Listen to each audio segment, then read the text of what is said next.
In your car, listen to Newswatch 16 on WKRZ AM 1340. Proud to serve northeastern and central Pennsylvania. This is WNEP 16, the news station. Now, Nolan Johannes, Karen Harch, pilot Jack Rulin in Skycam 16, Chief Meteorologist Tom Clark, and Joe Zone on sports. This is Newswatch 16. You might say it's a miracle that a tractor-trailer driver survived after her rig crashed this afternoon on the turnpike. Witnesses say the semi-truck slammed through the guardrail in the northbound lane of the turnpike here near Moosic. As the rig plunged down an embankment, the driver from Minnesota either jumped or was thrown from the cab. I heard the crash, so we ran out, another lady and I at Ceramics, and we start walking down, and I heard someone yelling, "Help, help." People near the accident scene helped to get the woman to an ambulance. 24-year-old Debbie Dorsey of Minnesota is listed in satisfactory condition at Scranton CMC. 4 people from New Jersey are still hospitalized tonight after their light plane crashed last night in Lycoming County. Newswatch 16's Craig Stevens and photographer Jeff McCall were the first reporting team at the crash scene last night. They went back to McHenry Township today, where investigators had taken over. It wasn't important last night why a single-engine plane crashed just after takeoff from a private airfield.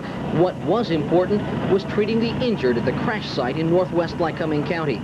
Paramedics were treating 4 New Jersey residents who had just taken off after eating dinner at the Black Forest Inn. Geisinger's Life Flight helicopter even airlifted 2 of the injured to a hospital. Bob Herbot was one of the first people at the scene who helped get the victims out. It was down the runway probably a couple hundred yards ahead of me, and I didn't think it was getting enough speed, so I didn't really pay a lot of attention. Then when I got down here a little ways, I seen that the plane had kind of just stalled and fell literally out of the sky. Today, investigators from the Federal Aviation Administration were at the crash site. Since I was there last night and they weren't, they even asked me to describe the scene to them. They're going over the wreckage with a fine-tooth comb, trying to find out what happened.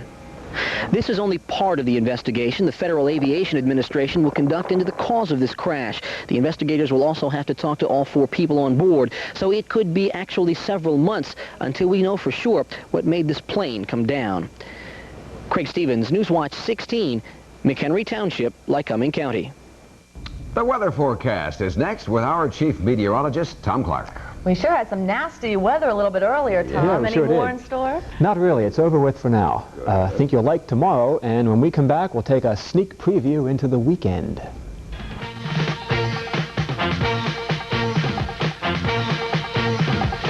Would you like to know what Miss Judy, Marie Osmond, and John Schneider all have in common?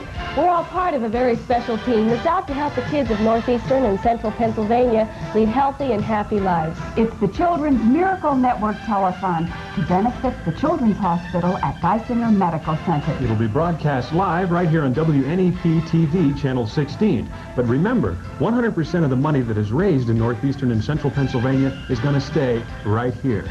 Join us and make a miracle happen. You say it was a big breeze that blew through your area today? Well, here's just how big it really was in Hanover Township this afternoon. High winds during a thunder shower blew down this large tree across Park Street. Power went out for about 20 UGI customers in this Luzerne County area, but there were no other reports of damage as the storms moved through our area. The heavy weather also tripped off the sirens today at the Susquehanna Nuclear Power Station near Berwick.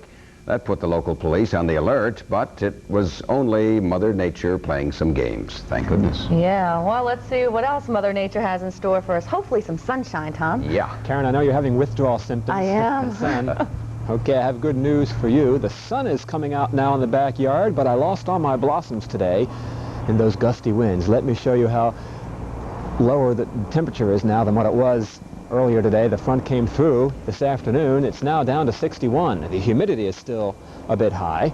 The winds northwest at 12. The barometer now rising from 29.89. The air quality index today in Wilkes-Barre, 45. That's good. Up in Scranton, 51. That is moderate or fair. The high temperature, 79. That came late this morning. The low so far today, 61. You can see the normals there.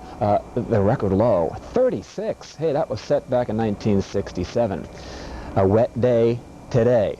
Now, we have a taped radar scan coming up. I taped this at about 2:30 this afternoon, showing the line of thunderstorms that move through at about 40 miles an hour with cloud tops up to about 46,000 feet. Some of those storms rather gusty. And another line of showers and thunderstorms that came through with the cold front at about, between 3 and 4 p.m. Let's go to live radar. As you can see, there are no thunderstorms across the viewing area tonight. Hardly even any showers because skies are now breaking up to the west and a clearing trend has begun.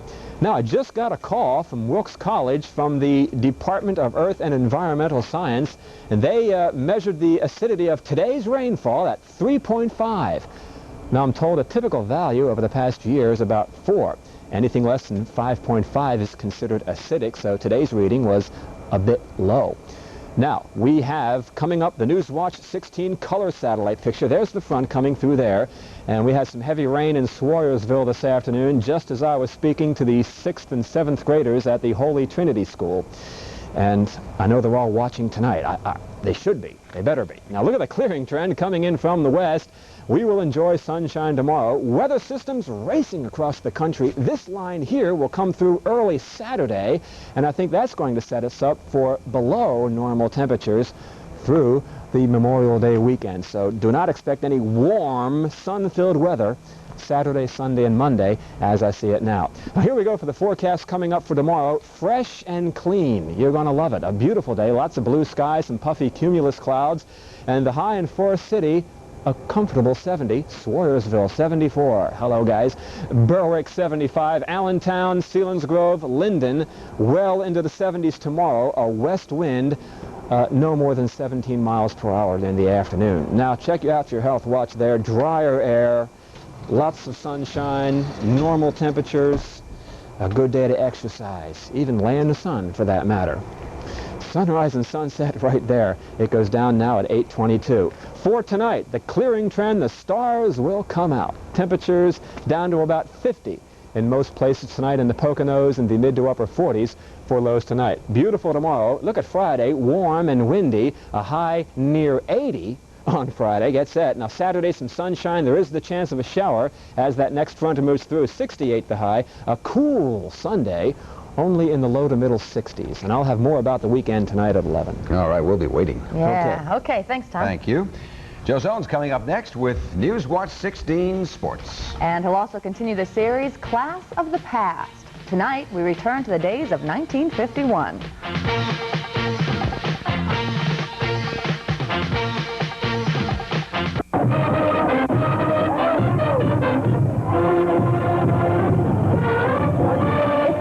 Time and celebrations in the air. Hi, I'm Carol Cocadrilli, inviting everyone to Jessup's Race of the Saints weekend, beginning Friday, May 25th. We'll have Italian foods, rides for children, fireworks, dance bands, a parade, and the exciting Race of the Saints on Saturday. See you in Jessup on the 25th of May. I've always heard people say Joe's got the last quarter he ever made, and he's got it in his hand right like simple as a flip of a coin, right? That's sports is a kid's game, right? Right. Flip of a coin, just like that, the Houston Rockets have one of the best front courts in the NBA. League's two worst teams decide which one will draft first by flipping a coin. Houston was the second worst, Indiana the worst, but they traded their pick to Portland. So today, Portland called tails.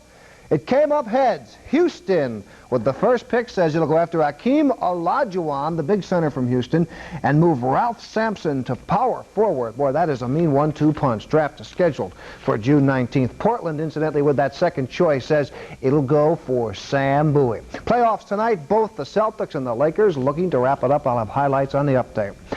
I know when people start talking about great high school football teams, the 83 Berwick Bulldogs will get an awful lot of mention, no doubt about it. But I'll tell you what, 32 aimed to dominate the others.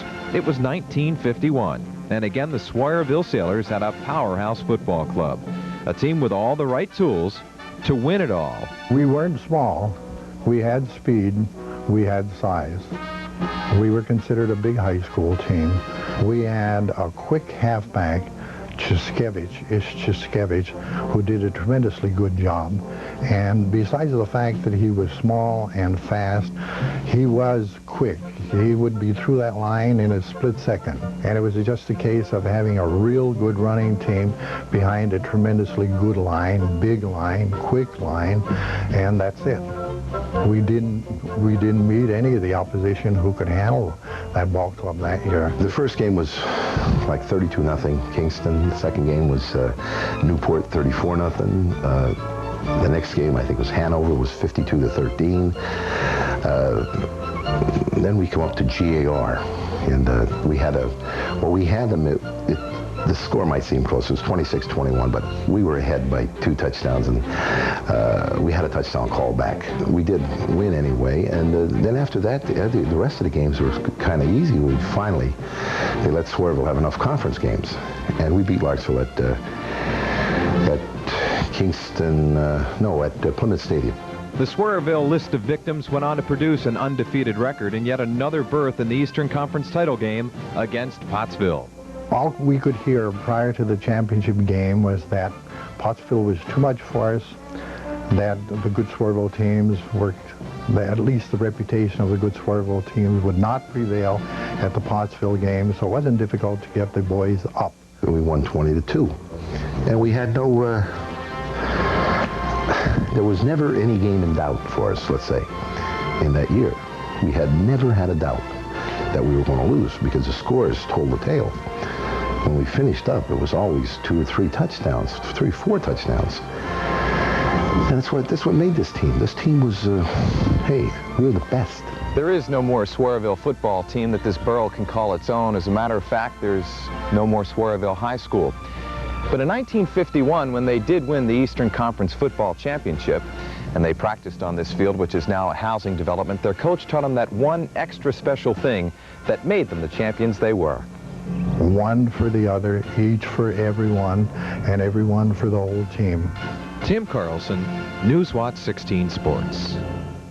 Sorry about that little Twilight Zone effect that we had. We missed about 5 seconds. Nice story. Okay, Joe, nice story. Nice. Looking forward to the next one. Thanks.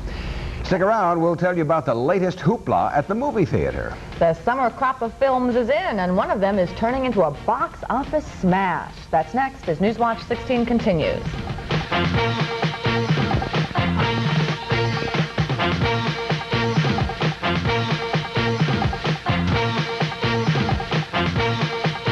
The telethon is coming June the 2nd and 3rd. And now the quest for box office bucks. First, it was Raiders of the Lost Ark that mesmerized moviegoers. Now, 2 years later, its sister film, Indiana Jones, has hit the silver screen. Newswatch 16's Jacqueline Carr went out today to see whether Indiana Jones is a smash or a bomb. These people are standing in line at a Los Angeles movie theater to see Indiana Jones back in action in the Temple of Doom. And the scene here in northeastern Pennsylvania, well, it's not exactly the same at the box office. As a matter of fact, here at the Viewmont Mall, only about 12 people have bought tickets. But these people did expect long lines, and they came to the early show to avoid that. I figured there'd be, quite a few people here, but, it's empty. And people in New York are waiting online. They've been waiting on lines for like 6 hours and everything, and I've been here an hour. I'm on vacation, and I didn't have any plans of going away. I just decided to do fun things around here. This sounded like a fun thing when I saw they had a 9:30 show. The theater manager here at the Viewmont Mall said while the new Indiana Jones movie is expected to be a huge hit, she's not surprised that only a handful of people showed up in the middle of the week at 9:30 in the morning. The people who did get in all had the same reaction. This was really exciting and great. The other one was too, but I like this one. One person even told me after she saw the movie that she plans to see it a couple of more times to enjoy Indiana Jones in the Temple of Doom. Jacqueline Carr, Newswatch 16 in Scranton. And let's go back to Dupont now. We told you at the top of our show that there was a fire in a factory there. Newswatch 16's Bob Costantini was there then. He's there now. What's happened, Bob? Firemen here in Dupont now say they have this blaze under control at the tailor-made cabinet factory. They make kitchen cabinets here. They did manage to confine the fire to the center section of this wood and steel frame building. Earlier in the day, the blaze was burning very, very quite brightly. Photographer Larry Lavelle was on the scene just moments after the fire broke out. That was a little after 5 o'clock, we're told. About 5 or 6 people work here. The plant closed at 5 o'clock. The fire apparently broke out shortly after that. Bob Costantini, live with the Instacamp in Dupont. Okay, thanks, Bob. And that is Newswatch 16 for Wednesday. And be sure to join us tonight at 11 on Newswatch 16 Update.